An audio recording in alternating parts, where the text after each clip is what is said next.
دوران نماز کوئی سوچ آ جانے پر نماز باطل نہیں ہوتی.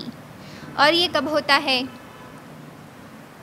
ہم دن بھر سے یا دن میں کوئی چیز ڈھونڈتے ہیں، کافی وقت سے ڈھونڈتے ہیں یا دن بھر سے ڈھونڈتے ہیں، تو ہمیں کسی ایک وقت میں، کسی ایک نماز کے وقت میں وہ چیز اچانک سے یاد آ جاتی کہ وہ چیز وہاں رکھی تھی، یا کوئی ایک بات یاد آ جاتی، سڈنلی یاد آ جاتی، تو وہ اس کی وجہ سے ہماری نماز باطل نہیں ہوتی. بخاری کی روایت، صحابی فرماتے ہیں میں نے رسول صلی اللہ علیہ وسلم کے ساتھ عصر کی نماز پڑھی. نماز کے بعد آپ فوراً اٹھ کھڑے ہوئے اور ازواج مطہرات کے پاس چلے گئے. پھر واپس آئے تو صحابہ کرام پر تعجب کے آثار دیکھے تو فرمایا مجھے نماز کے دوران یاد آیا کہ ہمارے گھر میں سونا ہے اور مجھے ایک دن یا ایک رات کے لیے بھی اپنے گھر میں سونا رکھنا پسند نہیں ہے، لہٰذا میں نے اسے تقسیم کرنے کا حکم دیا.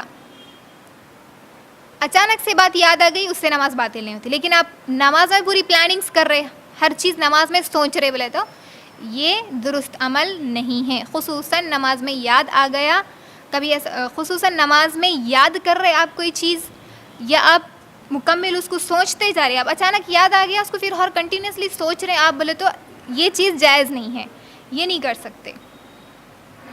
اگر یاد آ گیا تو فوراً اس سوچ کو وہیں پر ختم کر دیں، نماز کو کنٹینیو کر لیں، نماز کو مکمل کر لیں، اس کے بعد وہ جو کام ہے وہ کر لیں. لیکن آپ اسے مکمل سوچ رہے، یاد آ گیا، آپ اس کو سوچتے جا رہے، یا کوئی اور چیز سوچ رہے، پلاننگز کر رہے، کیا پکانا ہے، فیوچر پلاننگز کر لے رہے آپ اس نماز میں، وہ مکمل سوچ، آپ کا دھیان پورا اس سوچ میں ہے، تو پھر وہ نماز جائز نہیں ہوگی، وہ عمل جائز نہیں ہوگا، درست نہیں ہوگا. تو ہم نماز میں اگر اچانک سے کوئی سوچ آ گئی تو اس سے نماز باطل نہیں ہوتی.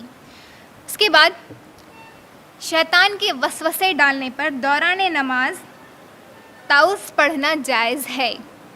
احمد اور مسلم کی روایت، عثمان بن ابو العاص رضی اللہ عنہ نے کہا رسول صلی اللہ علیہ وسلم میرے اور میری نماز کے درمیان شیطان حائل ہوتا ہے، میری قرأت میں شک ڈالتا ہے.